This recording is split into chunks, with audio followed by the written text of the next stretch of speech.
1,000 stories of what they think you're like, but I've heard the tender whisper of love in the dead of night, and you tell me that you're pleased and that I'm never alone. You're a good, good father. It's who you are. It's who you are. It's who you are, and I'm loved by you.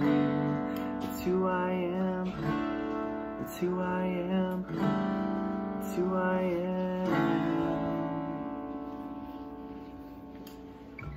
I've seen many searching for answers far and wide, but I know we're all searching for answers.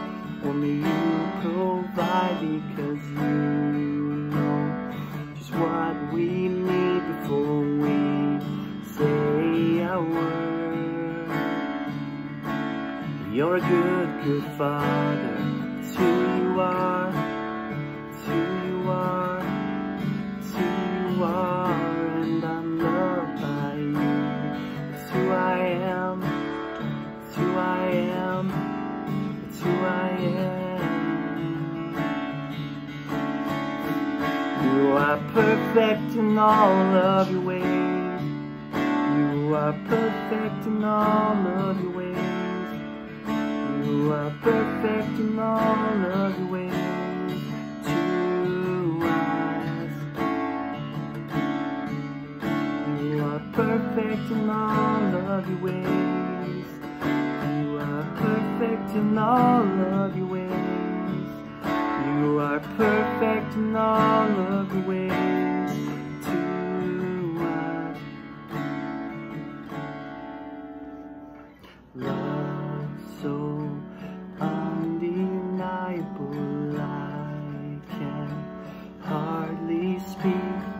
Peace so unexplainable, I can hardly think as you call me. Deeper still as you call me. Deeper still as you call me. Deeper still into love, love, love. You're a good, good father. It's who you are. It's who you are. It's who you are, and I'm loved by you. It's who I am. It's who I am. It's who I am. You're a good, good father. It's who you are. It's who you are. It's who you are, and I'm loved by you. It's who I am. It's who I am. Well, good morning and welcome to Lake Ridge Community Church and our online worship service together. Usually on Sunday mornings we gather together in a space, and we love seeing each other. We love greeting each other and welcoming each other into our worship experience, but we continue to have to wait it out, maybe only for a little while longer, but we'll have some more information about that as things unfold. But for now, welcome community, welcome church, welcome our family to this time of worship this morning. If you are joining us online live on Facebook, it's a good time for you to check and find out where the comment section is and say hi, greet one another, and also afterwards, hopefully, or today we will have a Zoom call. It's a chance for us to just speak with each other face to face. Pastor Evan will be hosting that. So lots going on this morning, and we welcome you. Welcome. Hey there, Lake Ridge. Hey there, Lake Ridge. Sorry, we like to laugh. This is like our 5th time, so this is really great and really fun. This is my friend Colin. Super pumped he's here with me to sing a song. Hey, everybody. Yeah, if you could give him a welcome through the computer screens, and Yes. I'm going to be listening. Put your comments up. That's what Just you gotta kidding. do, right? Oh, yeah. Put your Yeah. comments up. Judge my voice, I guess. Oh, this is fun. Okay. We're going to be playing a song called Reckless Love by Corey Asbury.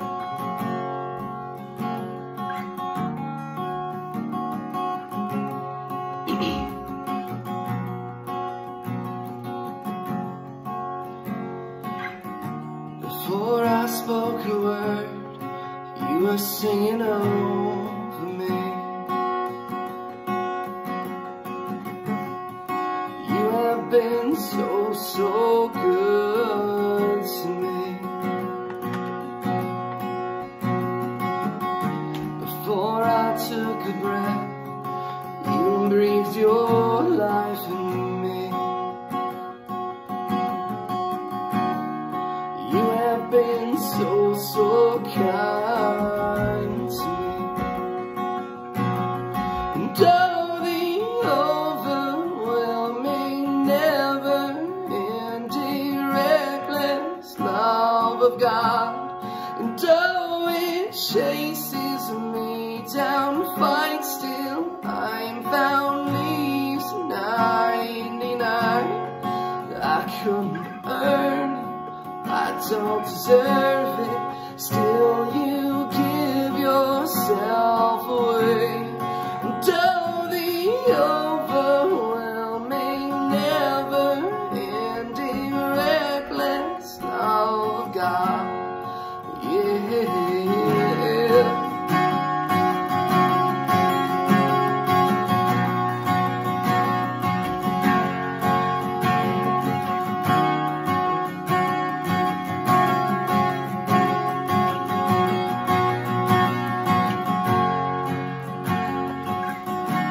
When I was a fool, still your love flowed from me. You have been so, so good to me. When I felt no life, you paid it all for me. You have been so, so kind to me. And oh, the overwhelming, never-ending, reckless love of God. And oh, it chases me down, fights till I'm found, leaves 99. I couldn't earn it, I don't deserve it, still you give yourself away.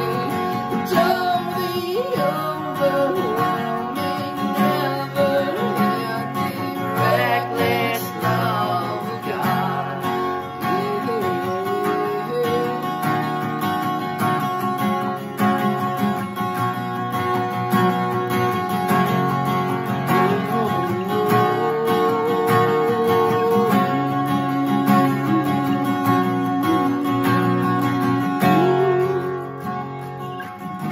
There's no shadow you won't light up, mountain you won't climb up, coming after me.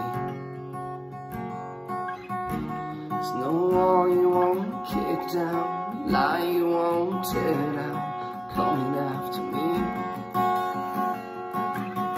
There's no shadow you won't light up, mountain you won't climb up, coming after me.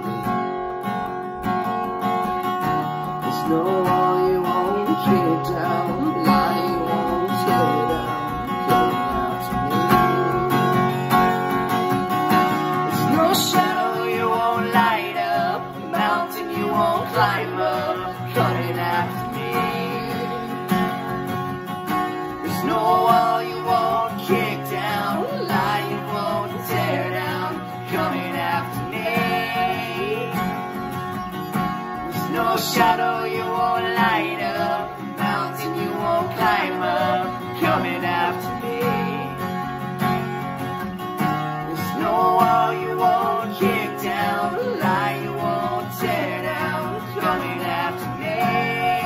Oh, the overwhelming, never-ending, reckless love of God.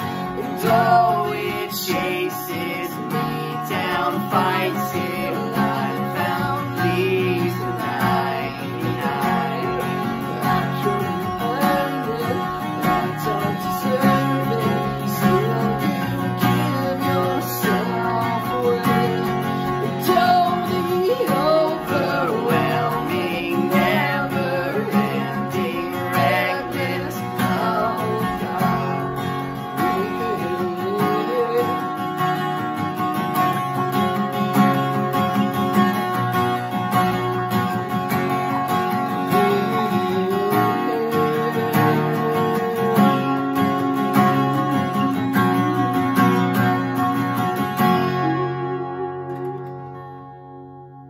Awesome.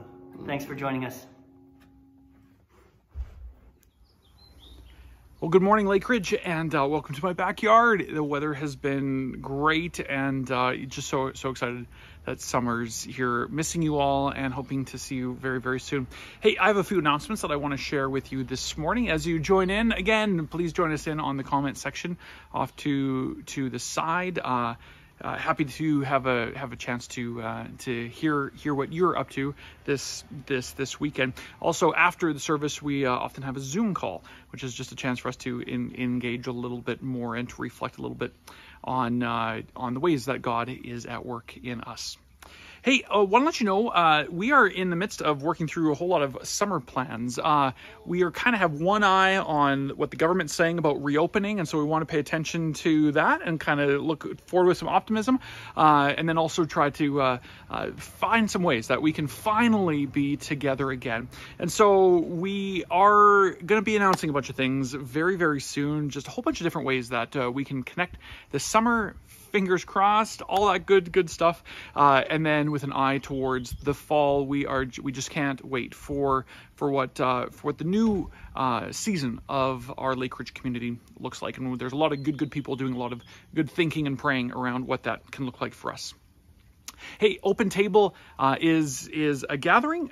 It is a gathering of women who meet monthly, and they don't really have an agenda. They just want to be present with each other and attentive to the way that God is at work in their lives. And that's Saturday, June 12th at 10:30 a.m. And they're going to be meeting in a backyard for a morning coffee. You do have to sign up right now because we're still keeping track of those things. You got to bring your own chair, coffee, and a mask to be a part of that. So go to lakeridgecommunity.com/small groups to check out more information on that. Membership. About twice a year, we try to have a membership class. This is a way for people who sense invitation to commit more deeply to the growing community of Lake Ridge Community Church. And we want to make that a process that is meaningful for you and your journey of faith. And so we have a membership class coming up on June 13th. At 9 a.m. and we are building even more resources to kind of help you reflect on what the Covenant Church is about, what Lake Ridge is about, and what God is calling us to here. That's lakeridgecommunity.com/membership. Also, youth. There's some outdoor activities going on with youth. Bible study on Tuesdays at 7 p.m. And then youth are meeting outdoor for a few weeks before they wrap up for the summer. Sign up is required for that. Again, on our website, lakeridgecommunity.com/youth. We are also gearing up. We're looking forward to small groups, and there's a number of pieces that we're going to be announcing here in the next short little while. So we're just excited for what this next season holds. And so we want to thank you for being a part of this journey. It has been a wild, crazy year for Lake Ridge, and you have helped sustain your church in this season. You have given generously, and we are, in fact, sometimes we just sit back in awe and amazement at the way that this community has found ways to hold together in this stormy time. And so thank you for your gifts and generosity. We couldn't have done it without your faithfulness. And so if you do want to continue giving, thank you. You can sign up for e-transfer to send your gifts to giving at lakeridgecommunity.com. You can do monthly as we do with Canada Helps. All the information is at lakeridgecommunity.com/give. And so we look forward to seeing you very, very soon, and I hope you really enjoy the beautiful weather. Hey there, Lake Ridge. It's Pastor Evan here, and I thought maybe this morning I would read us a psalm. So I'm going to read from Psalm 139. I'm not going to read the whole thing, but the first 16 verses. Listen to these beautiful words as they kind of describe how deeply and how intimately our God knows us and wants us to know him. It goes like this. God, investigate my life. Get all the facts firsthand, for I am an open book to you. Even from a distance, you know what I am thinking. You know when I leave and when I get back. I'm never out of your sight. You know everything I am going to say. Before I start the very first sentence, I look behind me and there you are. Then I look up and you're there too. Your reassuring presence, coming and going, this is just too much, too wonderful. I can't even take it all in. Is there any place that I can go to avoid your spirit? To be out of your sight? If I climb to the sky, you're there. If I go underground, you're there. If I flew on morning's wings to the far west horizon, you will find me in a minute. You're already there, waiting for me. Then I say to myself, oh, he even sees me in the dark. At night, I am immersed in your light. It's a fact. Darkness isn't dark to you. Night and day, darkness and light, they're all the same to you, God. Oh yes, you shaped me first inside and then out. You formed me in my mother's womb. I thank you, high God. You're breathtaking. Your body and your soul that you have made, I am marvelously made. I worship in adoration. What a creation. You know me inside and out. You know every bone in my body. You know exactly how I was made, bit by bit. How I was sculpted from nothing into something. Like an open book, you watched me grow from conception to birth. All the stages of my life were spread out before you. The days of my life prepared before I even lived one. Your thoughts, how rare, how beautiful, God. I will never comprehend them. I couldn't even count them. Psalm 139, first 17 verses or so. Let us be reminded that we have a God who knows all the parts of us. Every part. I hope that we find comfort in that and not fear. This morning, we're going to continue our sermon series called One-on-One. And it's our intention in this sermon series that we would be able to point out stories and places where God sought to engage his creation in a very personal way. In a way that transforms us, in a way that transforms us at a heart level. This week I heard a very wise person share that great ideas and great transformative ideas can even come into our brain. But if they do not make their way to our heart, we don't experience transformation. He said the same thing about the way in which we take in things into our heart, that we would allow these things, these stories to come into our heart and migrate their way towards our brain and into our thinking, and that this also transforms us. His point was, both are required. We're required to have a connection with each other at not just an intellectual level, but at a heart level. And the same is true for us with God. If we only intellectualize God and faith, I think it remains intellectual. If we only experience them at a heart, I think it doesn't grow in depth and understanding. So a little bit of the one-on-one series is how do we have and how do we see stories where God is connected in a one-on-one way with both our heads and our hearts. And so that's what this sermon series is about. How has God reached out to transform us wholly and completely, both our head and our heart? It's always been a conviction of ours that religion doesn't change us, but that a relationship with God and God's community can create an environment of safety for us to truly discover who we are. I think this can be really tricky for us because, to be honest with you, we all have a deep desire to be loved, to belong. And yet, we all have live flawed lives of brokenness, lives where we are breaking others, and to be honest, places in our story where we simply don't measure up to our own standards, never mind what we believe God's standards are. And so we're tempted to hide.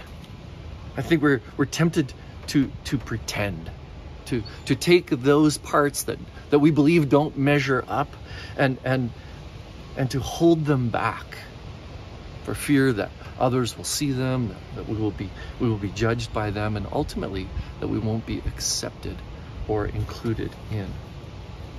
Right? And the sad fact is that in doing so, we all in some way, shape, or form become pretenders.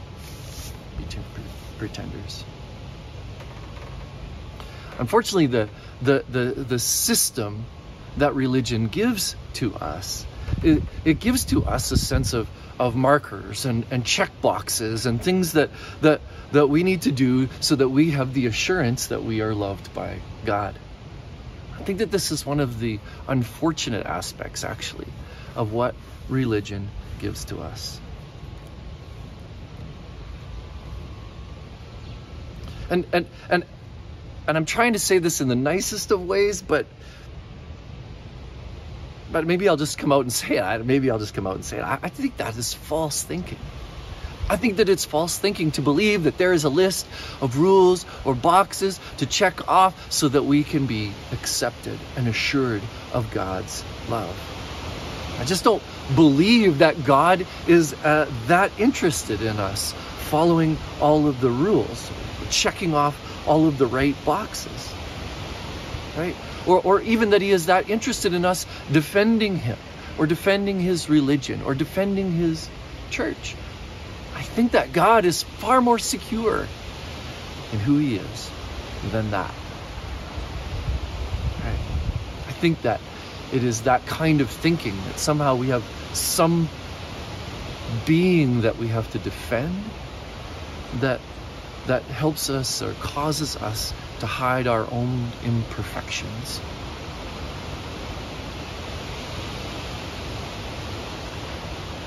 And so I think that part of what we need to be considering is, what is God saying to us about our true identity and who we are? And what does the journey look like towards discovering our true selves, the true voice of what God says and speaks to us?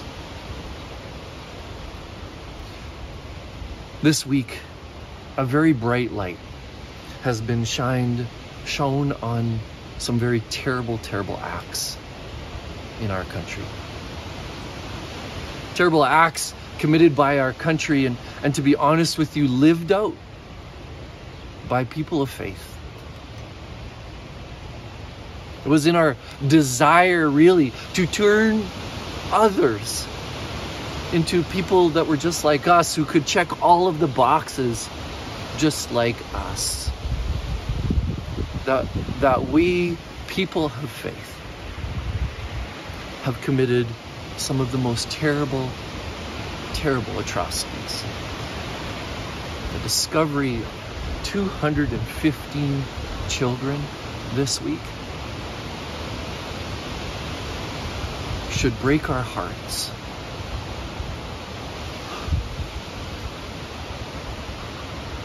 It should remind us of our humanity, and it should remind us of what we are capable of doing when we mismatch religion with the heart of God for His creation.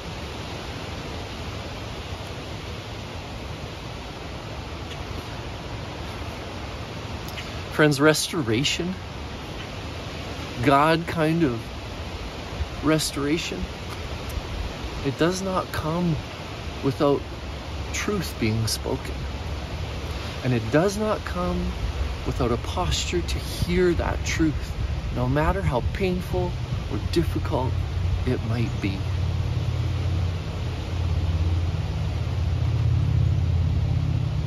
My heart is broken for the truths that were revealed this week, but that have been true for so many, many years.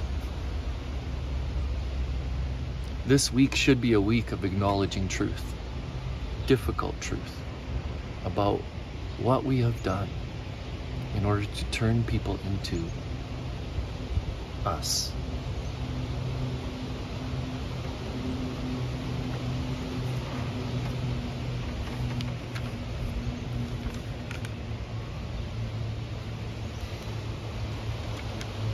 May God have mercy on us.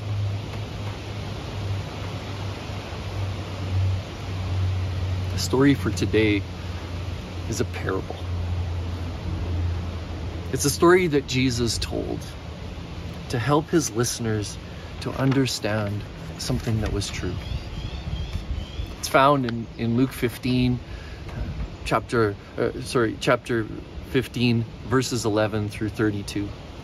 And it is the story of two sons and a father. It's a story that's known as the prodigal son. And to be honest with you, it's one of the least favorite stories of the church.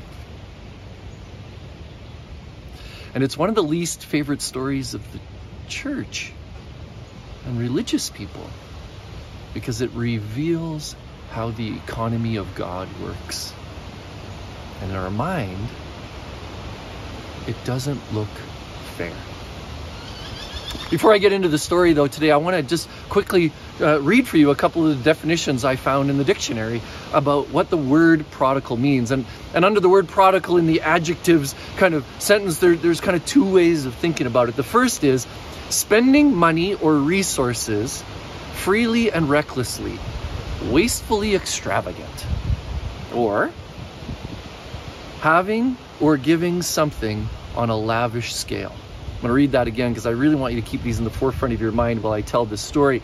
Spending money or resources freely and recklessly, wastefully extravagant. And then the second kind of way of thinking about it is having or giving something on a lavish scale. Okay. I just really encourage you to keep those two kind of adjectives in the forefront of your mind as I tell a little bit about the story. So Jesus tells the story of these two sons. The youngest son, in his immaturity, probably in his cockiness and his arrogance and all of those things, he asks for his inheritance early. It's a strange thing to ask. Even I would suggest that it was an inappropriate thing to ask. I haven't asked my parents for my inheritance yet. I think if I were, and I know they're watching, it might suggest that I'm kind of looking forward to them passing away. There's something that's not right about that. Something that's gross about that. But in the story, the father obliges him. The story tells that the father, out of his great love for his son, does what he asks. Jesus tells the story that within a few days, the son packs up all of his belongings and he heads off in search for a different life, in search ultimately for a better life than the one that his father was teaching him and was giving him.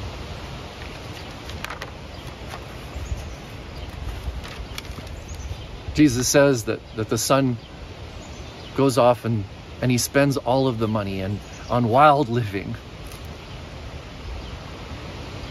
Right. And in that wild living, he finds himself in a desolate place. You might actually say, and I don't know if this is a word, but you might actually say that he basically prodigaled it away. I don't know if that's a word. You can Google search me right now since you're watching this on the internet. But if it isn't, you heard it here first. He prodigaled it away. The story says that the land falls on hard times, and that after doing some significant soul searching, the son remembers how much his father loved him.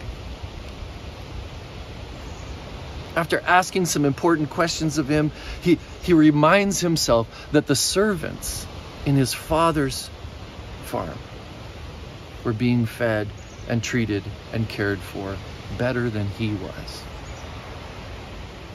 Better than he was even able to create on his own. And so he decides to go home. He decides to go home, not ask to be a son, but ask to be a servant. I can only imagine that as he travels home, he recites many times, right, how he is going to approach his father, how his father is going to respond to him.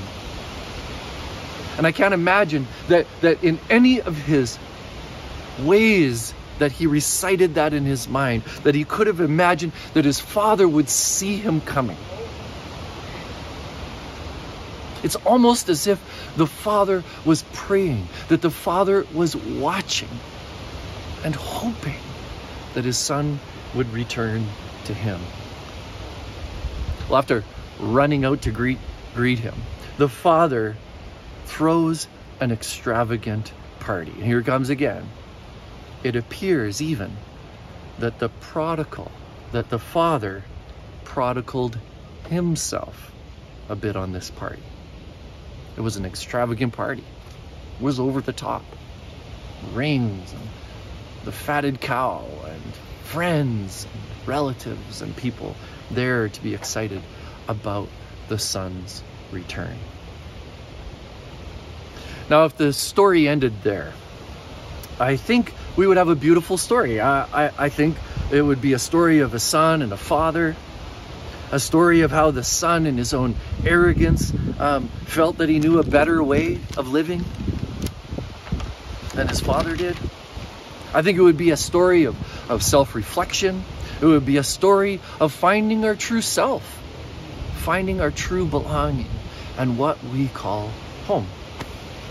I think it would be a story, as I said, of truth-telling, a story of coming to a place of authentic living, no matter how harmful it was. It would also be a story of coming to a place of humility. It would be a story of what it really truly means to experience restorative justice, to be made right, to be made whole. Right? As the son comes to confess his true self to his father and is received. He comes and he tells truth. And it is in the truth that his heart is transformed and received back. It's a beautiful story. But remember, this story is actually about two sons. Now, the second son stays home. He serves his father. He follows the rules. He checks all the boxes off. And when he approaches his father's house and he recognizes that there's a party happening and discovers that the party is a welcome home party, a welcome back into the family party. Well, let's just say that he wasn't able to grasp or understand the economy of the father and how the father was able to see his sons. And so outside of the doors of the party, outside of the home, the father goes to him and they begin to have a conversation. Son, describes to him how unhappy he is about his behavior. The son criticizes the father's way of loving. Right? In other words, he didn't like how his father saw what happened, and then how his father reacted to what had happened. Right? The older son begins to tell his father how he hasn't done enough for him. Right? And sadly, we begin to see the older son pull away from the father as he finds himself in an authentic place.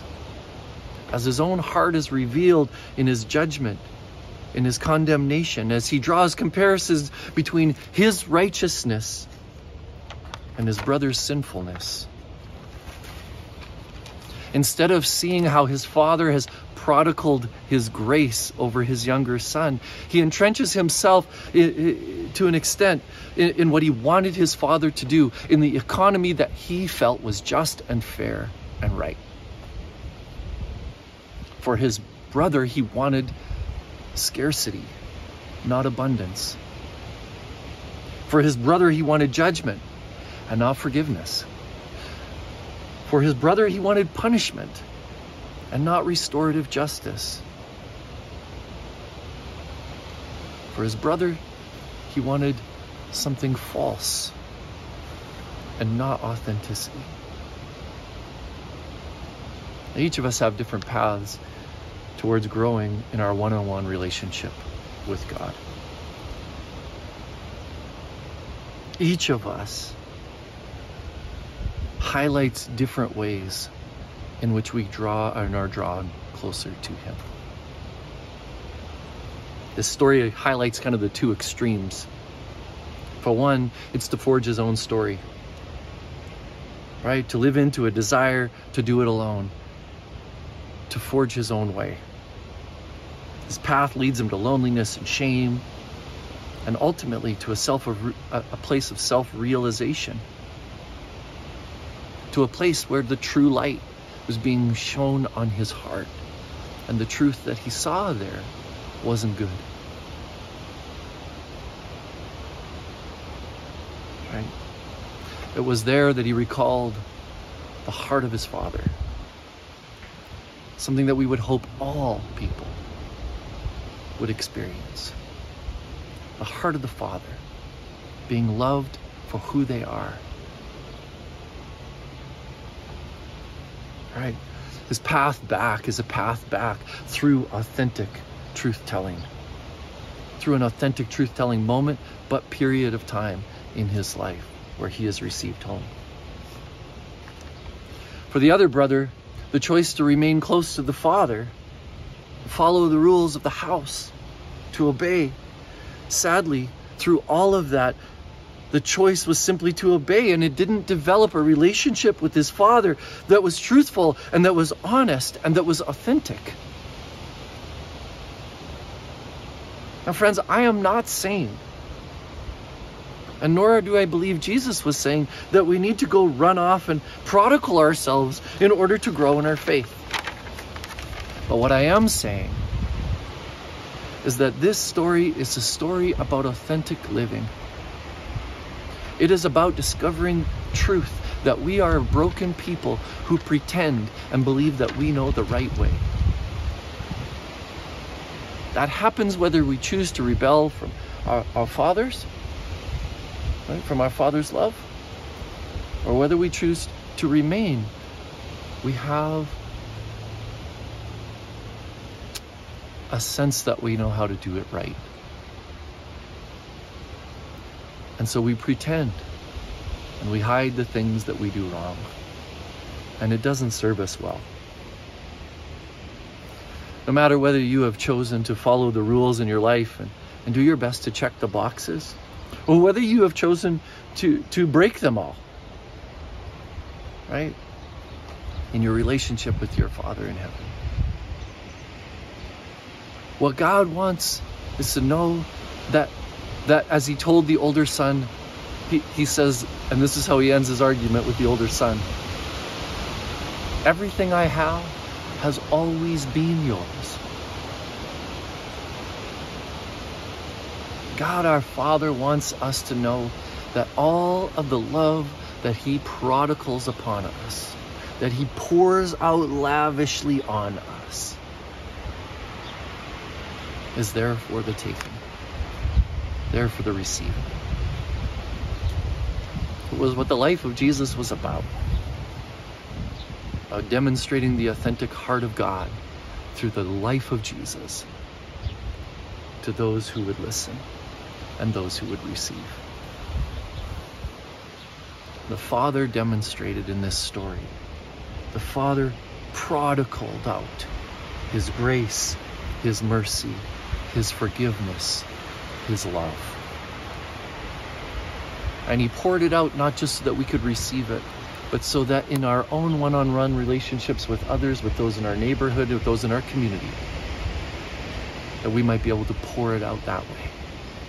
Friends, let us be the kind of church that prodigals out the love of God, that lives authentically the truth of what is true in us.